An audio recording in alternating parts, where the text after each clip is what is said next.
Day.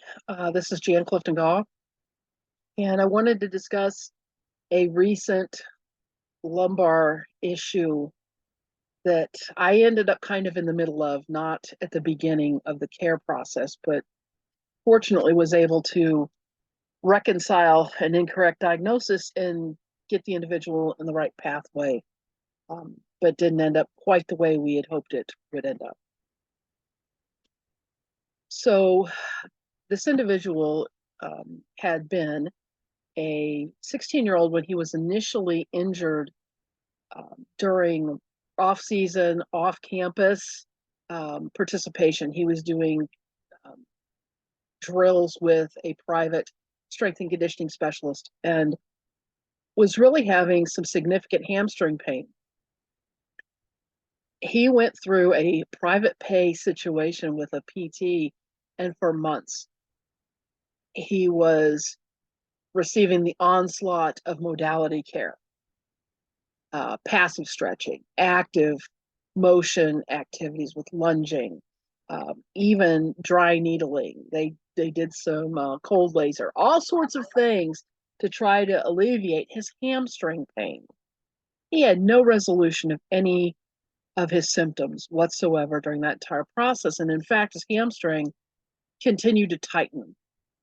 Um, Interestingly, when we returned to campus and he started his football season last year, he ended up, I continued his care per the physical therapist outline of what he wanted done. Nothing was happening, nothing was happening, nothing was happening. After about 2 weeks, which, in retrospect, I probably should have jumped on that sooner, but following the care plan and, a 16-year-old male isn't too forthcoming with information. I finally said, okay, athlete Jay, we're going to go ahead and start from the beginning. Like you've never had anyone look at you before this moment in time. And in doing that, I worked back up into his lumbar spine, and I'm like, Jay, I think this is coming from your back. And he's like, but my back really doesn't hurt. Well, we did the full exam, encouraged his parents to seek out additional diagnostic work. And that's what really led us to a rather startling situation. I was surprised he didn't have pain prior to, but following the algorithm, and listening to what he was saying and not saying to me, I knew that it had to be something more than just a hamstring because it was not moving along. They did find, and he does have a family history of a significant stenosis condition in varying levels of lumbar pathology, and even a few in his grandfather and his thoracic spine. And he does present today. They found, by doing the radiological examination, that he does have stenosis at L3, L4, L5. He also has disc pathology, probably ultimately from trying to avoid certain positionings. Because of the stenosis and the pressure it was putting on the nerves, he was blocking as a lineman unusually, and ended up with an L5 herniation that was pretty significant. Ultimately, that pressure that was putting on the nerve, he was able to participate through his junior year on and off. We did have a longer length of period of time that he rested himself. He did participate in the spring with track and field, and it didn't bother him. So he had very high hopes at being able to take all of his progress that was done with his strength and conditioning, with his overall body development. He had really changed his body composition. He was much more fit and lean at this point. And he was no longer having these types of symptoms from the herniated disc. they were actually able to avoid having a surgical procedure at that time with some additional testing that they did. So it was very positive. Um, he was, no longer having any symptoms in his hamstring. We had gone through, and again, because of that L4, L5 herniation, um, did some nerve flossing techniques in addition to your typical modality things. I did have his mom come in. He's a minor, and I'm a female provider in a non-traditional medical facility, just so we could try to alleviate some of the discomfort he was experiencing from that nerve compression and overall uh, tightness he was having because of the nerve really being restricted at his spine. So we were able to make some progress there. Ultimately, again, with the surgeon that he went to, I was very impressed.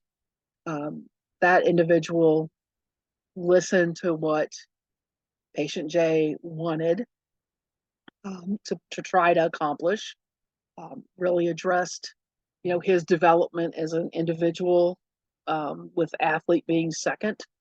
Um, had the parent involvement, asked me what I thought we could accomplish for him on site at high school. Um, and ultimately, the decision was made that they would forego surgery and they would allow him to participate only if his symptoms were at a zero. He wasn't allowed to have any symptoms. And, it was heartbreaking because he went through all of the summer activities, which we would be in pro pads, so helmet, shoulder pads, but not full equipment, not full force of blocking. Maybe that's the best thing. And he was very diligent. His fitness was great coming in this fall. And then after 2 days of hitting full force, blocking, his drop step as an offensive lineman, trying to manage another individual, pushing on him, he immediately had a return of his tightness and pain in his hamstring. And we had some very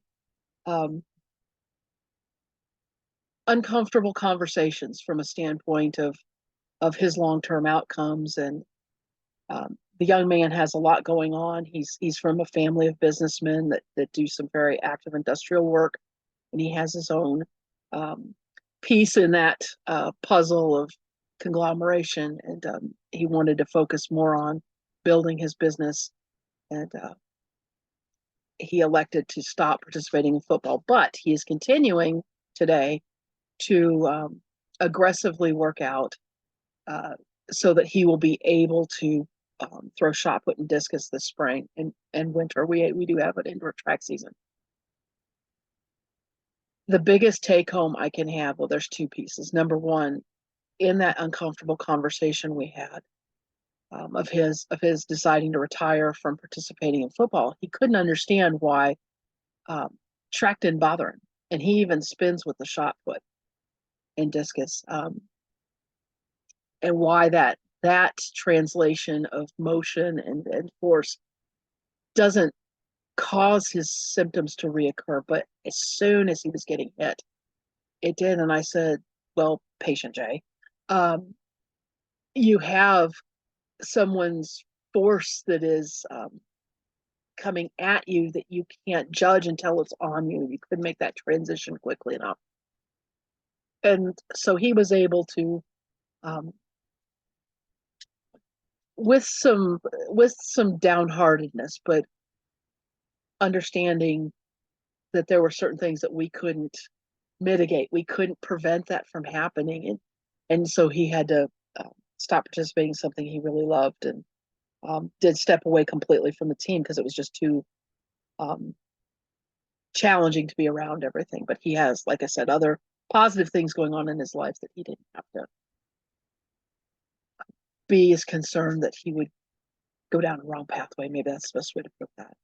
And he will be participating again in a couple months here, throwing shot put indoors for us. So Wasn't ideal. The other, like I said, the other big take home message that I hope doesn't get lost in this was I wish that he had trusted our system enough to have contacted me as soon as he had problems, but he didn't.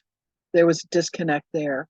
Um, there had been some issues with the coaching staff prior to, and I think he equated me with the coaching staff and not as a separate entity.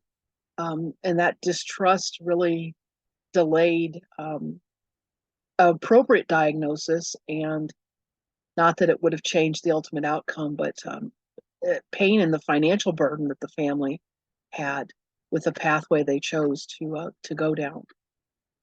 That causes some pause to me because I wasn't able to get started with the algorithm as quickly as I would have liked to have. Not saying that I wouldn't have started by treating his hamstring, but I certainly would have addressed other issues pretty quickly when nothing was changing. Um, so that's the story of lumbar pain recently that didn't end up ideal. Thank you for your time today, and I look forward to meeting you at DAT weekend.